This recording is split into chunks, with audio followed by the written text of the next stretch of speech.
এই মুহূর্তে গুরুত্বপূর্ণ সব আপডেট ও বাংলা সংবাদ দেখতে আপনাকে স্বাগতম। প্রথমে জানিয়ে দিব, সড়ক দুর্ঘটনায় 15 জন নিহত, জামায়াত সেক্রেটারি জেনারেলের শোক। এই অবস্থায় আওয়ামী লীগ এখনই রাজনীতিতে চলে আসবে। জামায়াত এনসিপির মব সৃষ্টির সুযোগ নিতে পারে আওয়ামী লীগ, বলেছেন রাশেদ খান। মুখে এক কথা আর আচরণে অন্যটা মুনাফিকের লক্ষণ, বলেছেন প্রতিমন্ত্রী পুতুল। সর্বশেষ জানাবো, গণভোটের অধিকার চুরি করেছে সরকার, বলেছেন নাহিদ ইসলাম। শিরোনাম শুনলেন, এবারে বিস্তারিত। তবে একটা অনুরোধ থাকবে, এই ভিডিওতে একটা লাইক ও কমেন্ট করে জানিয়ে দিন কোন জেলা থেকে বা কোথা থেকে দেখছেন। সড়ক দুর্ঘটনায় 15 জন নিহত, জামায়াত সেক্রেটারি জেনারেলের শোক। বগুড়া ও সিলেটের ওসমানীনগরে পৃথক সড়ক দুর্ঘটনায় 15 জন নিহত এবং 34 জন আহত হওয়ার ঘটনায় গভীর শোক ও দুঃখ প্রকাশ করেছেন বাংলাদেশ জামায়াতে ইসলামী সেক্রেটারি জেনারেল মিয়া গোলাম পরোয়ার।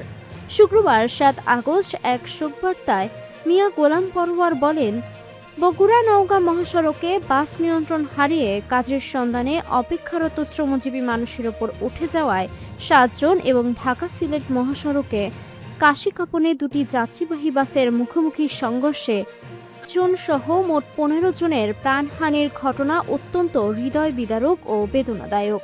প্রতিনিয়ত সড়কে এই ধরনের মর্মান্তিক প্রাণহানি কোনোভাবেই মেনে নেওয়া যায় না। অনিয়ন্ত্রিত গতি, সড়কের বেহাল দশা এবং কার্যকর তদারকির অভাবে একের পর এক দুর্ঘটনা ঘটছে। প্রতি বছর এসব দুর্ঘটনায় প্রাণ হারাচ্ছেন হাজার হাজার বনিয়াদম। পরিবারের একমাত্র উপার্জনক্ষম ব্যক্তিকে হারিয়ে অনেক পরিবার নিঃস্ব হয়ে পড়ছে। মিয়া গোলাম পরোয়ার বলেন, এই হতাহতের ঘটনায় আমি গভীর শোক ও বেদনা প্রকাশ করছি। নিহতদের রুহের মাগফিরাত কামনা করছি।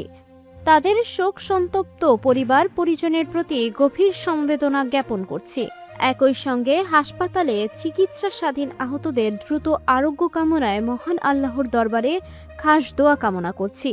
জামায়াত সেক্রেটারি বলেন, অবিলম্বে দুটি ঘটনার সুষ্ঠু তদন্তপূর্বক দায়ীদের বিরুদ্ধে কঠোর আইনি পদক্ষেপ গ্রহণ করার এবং ক্ষতিগ্রস্ত পরিবারগুলোকে উপযুক্ত ক্ষতিপূরণ প্রদান সহ আহতদের সুচিকিৎসা নিশ্চিত করার জন্য আমি সংশ্লিষ্ট কর্তৃপক্ষের কাছে জোরালো দাবি জানাচ্ছি।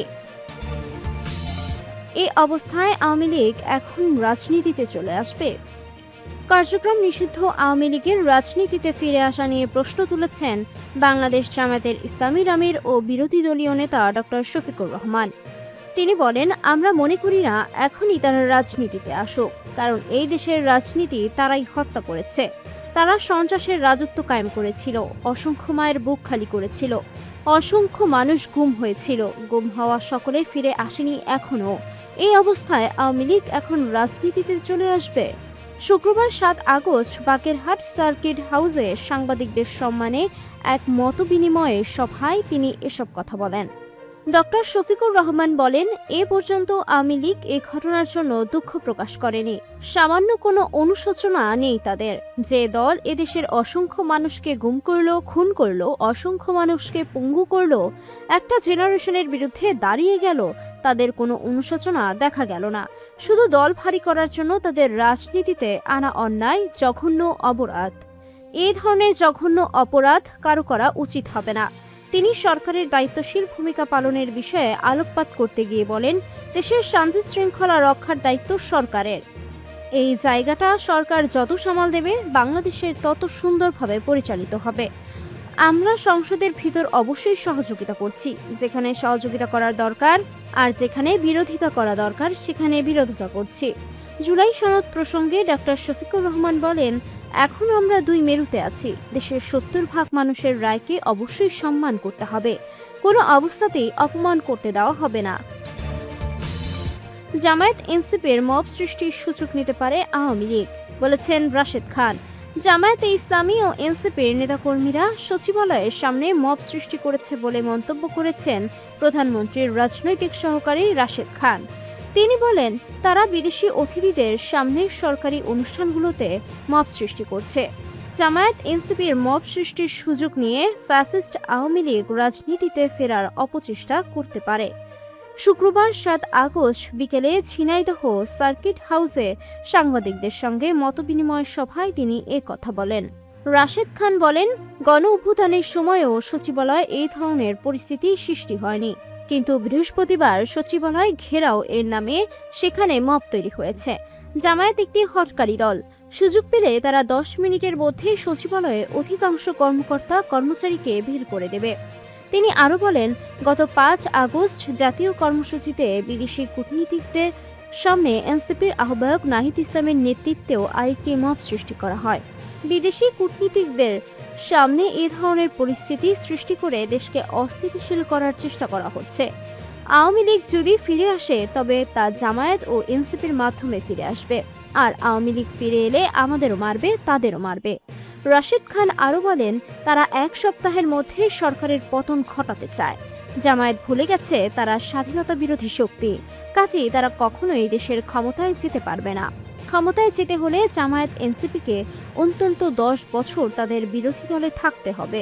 এছাড়া রাষ্ট্রপতি কে হচ্ছেন গণমাধ্যম কর্মীদের প্রশ্নে রাশেদ খান জানান, প্রধানমন্ত্রী তারেক রহমান নিজেই এ ব্যাপারে আপনাদের জানাবেন।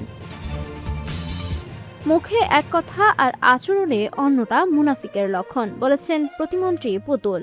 বিএনপির তৃণমূল পর্যায়ের সাংগঠনিক ভিত্তি মজবুত ও ঐক্য সুদৃঢ় করার লক্ষ্যে কাজ করতে দলীয় নেতাকর্মীদের আহ্বান জানিয়েছেন মহিলা, শিশু বিষয়ক ও সমাজ কল্যাণ প্রতিমন্ত্রী ব্যারিস্টার ফারজানা শারমিন পুতুল।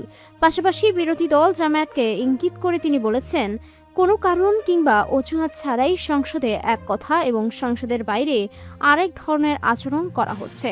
মুখে এক কথা আর আচরণে অন্যটা মুনাফিকের লক্ষণ। শুক্রবার 7 আগস্ট সকালে কুষ্টিয়ায় মিরপুর উপজেলা বিএনপি আয়োজিত মহিলা কলেজ মাঠে জনসভায় প্রধান অতিথির বক্তব্যে তিনি এসব কথা বলেন। প্রতিমন্ত্রী আরও বলেন, আমাদের সমাজের নারী বোনদের বিভ্রান্ত করা হচ্ছে, জান্নাতের বুলি দিয়ে ব্রেন ওয়াশ সহ বিভিন্ন সংগঠনের নামে মেয়েদের ম্যানিপুলেট করা হচ্ছে। আর কেউ যেন বিপদগামী না হয় সেজন্য সবাইকে সজাগ দৃষ্টি রাখতে হবে। ক্ষমতাচ্যুত আওয়ামী লীগ সরকারের সমালোচনা করে তিনি আরও বলেন, অতীতের সরকার মেঘা প্রকল্পের মাধ্যমে রাষ্ট্রের অর্থ আত্মসাৎ করেছে। বর্তমানে সেই দুর্নীতি কিংবা অর্থ আত্মসাতের সুযোগ কেউ পাবে না। আসন্ন স্থানীয় নির্বাচন ভেদাভেদ ভুলে দলীয় প্রার্থীদের বিজয়ী করতে হবে। এছাড়া তৃণমূল পর্যায়ে সাংগঠনিক ভিত্তি মজবুত সহ ঐক্য সুদৃঢ় করতে দলীয় নেতাকর্মীদের নির্দেশ দেন তিনি। এতে অন্যান্যর মধ্যে আরও বক্তব্য দেন কুষ্টিয়া 1 আসনের এমপি রেজা আহমেদ বাচ্চু মোল্লা, সংরক্ষিত মহিলা আসনের 306 ফরিদা ইয়াসমিন, কুষ্টিয়া জেলা পরিষদের প্রশাসক বীর মুক্তিযোদ্ধা অধ্যক্ষ সোহরাব উদ্দিন, সুপ্রিম কোর্টের আইনজীবী ব্যারিস্টার রাকিব রৌফ চৌধুরী, জেলা বিএনপির আহ্বায়ক কুতুব উদ্দিন আহমেদ প্রমুখ বক্তব্য দেন। গণভোটের অধিকার চুরি করেছে সরকার, বলেছেন নাহিদ ইসলাম। রাষ্ট্র সংস্কারের জন্য হওয়া গণভোটের অধিকার সরকার জনগণের কাছ থেকে ছিনিয়ে নিয়েছে বলে মন্তব্য করেছেন জাতীয় সংসদের বিরোধী দলীয় চিফ হুইপ ও জাতীয় নাগরিক পার্টির এনসিপির আহ্বায়ক নাহিদ ইসলাম। শুক্রবার 7 আগস্ট জুলাই গণঅভ্যুত্থানের 2য় বার্ষিকী উপলক্ষে জামায়াতে ইসলামী আয়োজিত আলোকচিত্র প্রদর্শনীতে অংশ নিয়ে এ মন্তব্য করেন তিনি। সরকারের বিভিন্ন কর্মকাণ্ডের সমালোচনা করে নাহিদ ইসলাম বলেন, রাষ্ট্র সংস্কারের জন্য হওয়া গণভোটের অধিকার সরকার জনগণের কাছ থেকে চুরি করেছে। 2টি ভোটে অংশ নিলেও তারা একটি ভোট মেনে নেয়নি।